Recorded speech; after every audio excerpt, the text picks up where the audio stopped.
반갑습니다, 여러분. 풍성함상연구소의 유혜연, 유영택입니다. 네, 오늘은 지난 시간에 이어서 청소년들이 청소년들도 해요, 사실은. 그래요? 네, 그렇죠. 청년들이 가장 많이 하는 연애, 결혼에 관한 질문 시리즈 2탄 넘어갑니다. 네. 네, 항상 나오는 질문. 그래요. 네, 이 질문 나와요. 네, 안 믿는 사람과 연애 괜찮나요? 이런 질문 꼭 나와요. 네. 뭐 한 번 더 나가서는 안 믿는 연인과 지금 연애를 하고 있는데 결혼해도 네. 괜찮나요? 라는 질문이죠. 네. 네. 그런 질문이 나온 배경을 보면 뭐 다 그런 건 아니에요. 근데 예. 이제 보통 벌써 이렇게 안 믿는 남친이 여친이 있는 경우가 있어요. 예. 그래서 이게 그렇겠죠. 근데 이분들이 처음부터 막 나는 꼭 안 믿는 사람을 만날 거야 이게 아니고 어떻게 자연스럽게 만나다 보니 감정이 생겼고 네. 그런데 이제 이 상대방이 믿지 않는 경우가 있어서 마음에 이제 부담 내지는 어려움이 있는 경우에 질문하는 경우도 있고요. 그렇죠. 또 다른 이유를 보자면 아니 교회 안에 뭐 등잔 밑이 어둡다고 거기서 찾지 않고 그리고 그 교회 안에는 많이 알잖아요. 그러니까 뭔가 새롭지가 않은 것 같아요. 그래서 교회 밖에 이렇게 젊은이들 너무 많은데 이거 뭐 꼭 교회 안에서만 찾아야 되나요?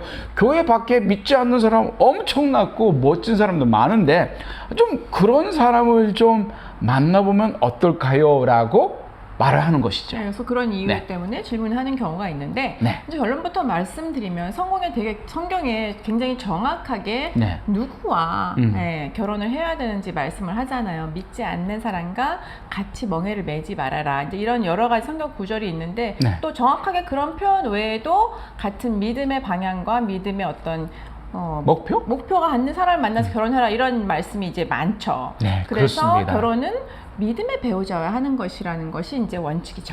그렇습니다.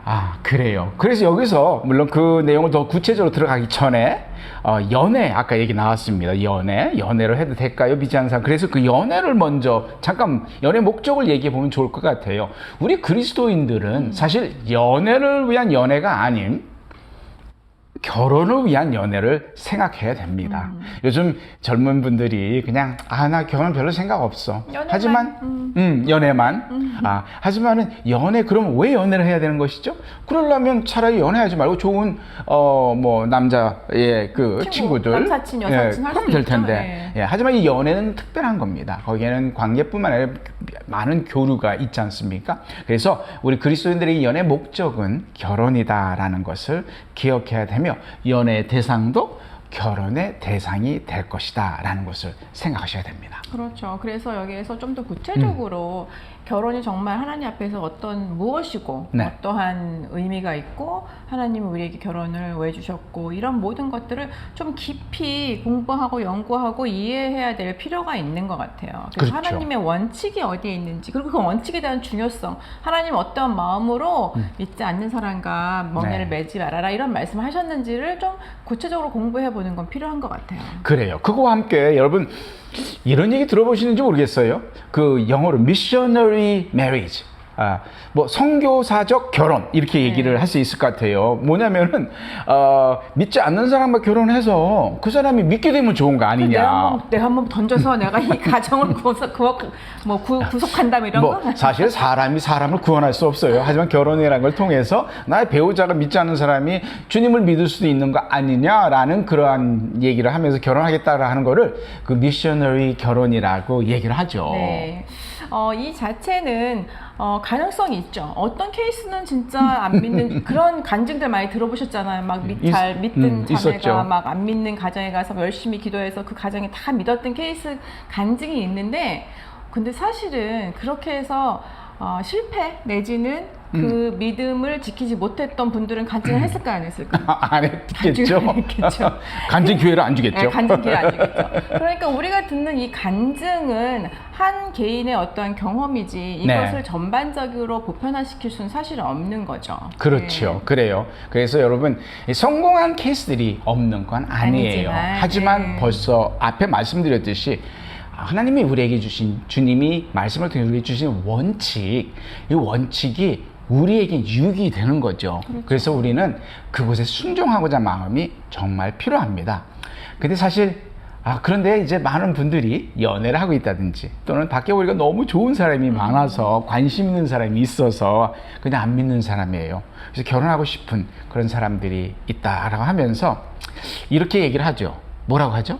뭐 믿지 않아도 정말 좋은 사람이 있어요. 아니면 교회 얘기, 신앙 얘기만 빼면 우리는 막 딴 건 다 잘 맞아요. 막 그렇죠. 뭐 세계관, 뭐 가치관, 뭐 다 다른 맞는데요. 교회 얘기만 안 하면. 그래서 근데 세계관을 빼고 교회 얘기를 빼고 이게 분리가 되는 걸까? 이런 건 좀 생각을 해봐야 되는 거죠. 그리고 이것이 평생 동안 같이 갈 수 있는 것인가? 그런 생각을 한번 해봐야죠. 그렇습니다. 뭐 가치관, 뭐 세계관 이런 얘기 좀 어렵긴 한데 우리가 갖고 있는 우리 삶 속에 생각 속에 갖고 있는 상당히 중요한 것들이죠. 그게 결국에는 뭘 만드냐면 부부 관계에 그리고 가정이라는 그리고 가정 안에서의 생활, 뭐 자녀 양육, 뭐 재정 관리, 더 나아가서는 우리가 삶을 살아가는 심지어 다양한 방법까지도 큰 차이를 만들어요. 참 그래서 하나님은 지혜로우신 거죠. 그러기 때문에 같이 멍에를 맬 경우에 상당히 어려울 거라는 것을 말씀해주고 계신 거라고 믿습니다. 그렇죠. 같이 믿는 사람이 만나도 사실은 조절해야 될 부분이 굉장히 많은데 네. 가장 궁극적인 그 신앙이 같은 자리에 있지 않다면 얼마나 힘들겠어요. 그리고 또 이런 말씀하시는 분들도 있어요. 아니 결혼하면 가겠대요. 결혼하면 교회 가겠대 이렇게 약속했다는 거죠. 예. 결혼 믿겠다. 예, 연애하면서 결혼하면 교회 가겠다 이렇게 약속했으니까 이렇게 하시는 분들도 있어요. 그렇죠. 예. 결혼하면 내가 교회 다닐 거다. 그럼 예수 믿겠다. 아니면 네가 원하면 결혼 전에 그 뭐 내가 세례 받아줄게 이렇게 하는 사람들도 있다는 거죠. 그 뭐가 문제죠? 그게 뭐가 문제죠? 말씀해주세요. 그게 여러분 결혼을 위한 연애를 위한 이 신앙이 되어버린 거죠. 그럼 그게 나쁜 거냐? 물론 나쁘다고 말할 수 없습니다. 그러면 사실은 어떻게 우리가 이걸 얘기해야 되냐면 정말 이 여인을 사랑한다고?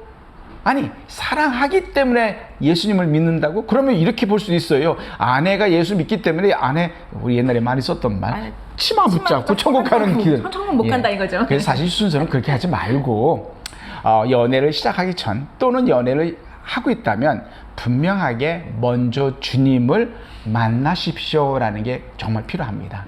여러분 모르겠어요. 세 가지 M, 영어로 M이 있죠. 우리 모든 사람에게 필요한 세 가지 M. 그게 뭐냐면 순서가 중요하고요. 첫 번째로는 마스터, 즉 인생의 주인이 누구시냐. 주님을 먼저 만나셔야 된다는 것입니다. 그 다음에 두 번째가 뭐냐면 주님을 만난 후에 인생이 목적이 무엇인가, 그 미션이 뭔지를 알아야 된다. 두 번째 M이 미션이죠. 그래서 첫 번째 주님과 두 번째 사명을 그리고 나의 인생의 목적을 잘 깨달은 후에 배우자인 메이트, 아내, 남편을 만나야 된다는 거예요. 이게 바로 좋은 순서입니다. 거꾸로 할 경우에는 어렵겠죠. 물론 불가능하다고 말할 수는 없지만 모든 게 거꾸로 가면 또다시 바꿔야 되는 겁니다. 그래서 여기서 주님을 먼저 만나십시오. 복음을 먼저 전하십시오. 그래서 교회 안에서 양육되고 좋은 그리스도인이 되십시오라는 게 우선순위예요. 그렇게 돼서 그게 3개월, 6개월, 뭐 1년이라도 그렇게 되면은 당연히 결혼할 수 있죠. 그거는 너무 아름다운 결과가 나올 수가 있게 되는 것이죠. 네. 그래서 결국 결혼은 아까 잠깐 말씀드린 것처럼 정확하게 하나님께서 이런 사람이 뭐 키는 185, 뭐 이런 게 아니고 같은 신앙과 같은 방향을 가진 사람과 만나라 이렇게 말씀하셨기 때문에 성경은 그것은 굉장히 정확하다는 거죠. 맞습니다. 그 부분에서는 굉장히 맞아요. 분명하게 말씀을 하고 계시다. 그래서 결혼은 믿는 배우자랑 하는 것이다 라는 거죠. 하지만 마지막으로 이 말씀을 드려야 되는데 조금 사실 부담이 되는 얘기예요. 하지만 중요하다고 생각합니다.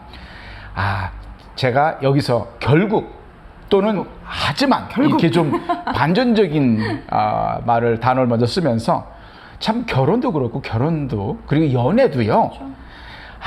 결국에는 나의 그 믿음의 분량 또는 조금 부담되지만 그 믿음의 그 수준에 맞춰서 결혼을 하게 되더라고요, 여러분. 결국에는 내가 어느 믿음의 분량이 있느냐에 따라서 거기에 맞는 사람을 찾아요.